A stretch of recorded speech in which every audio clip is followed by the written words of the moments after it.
Hi everybody, welcome to week 13. We are really in the home stretch. It's getting close now. Can you feel it?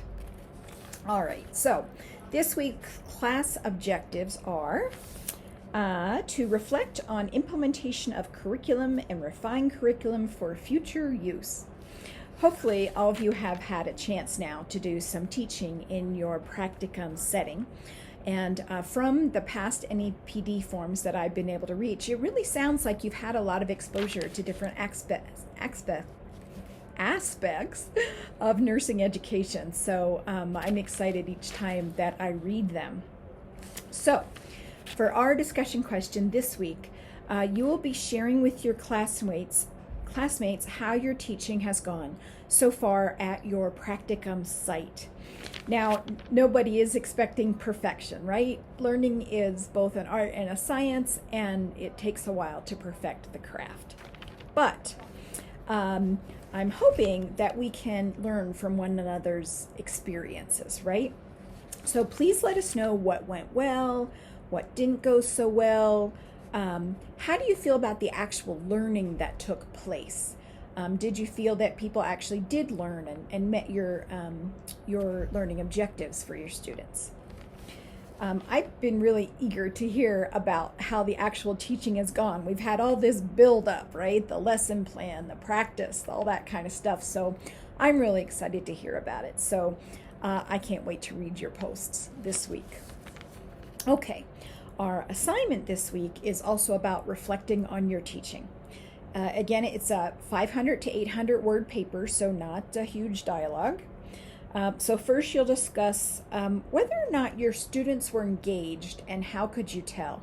I know we were all looking at some component of active learning to incorporate into your teaching. So was that effective? Were you able to draw in your students and how could you tell they were engaged? Second, did you need to adjust your teaching at all during the actual presentation? We know that at certain points in the presentation there were some formative assessment strategies. Did you have to change anything based on that? So tell me about that.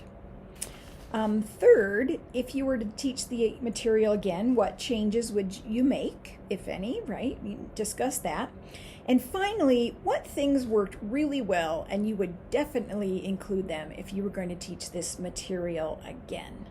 So the rubric for this paper really pretty much follows the directions, but you do need to include at least one reference because that's part of the rubric criteria, okay? Okay, a few other items. First, make sure that you are on track to complete your 150 hours by the end of the course. I know I keep reiterating that. GCU actually just sent out another reminder to faculty that we cannot give incompletes just because someone didn't finish their 150 hours.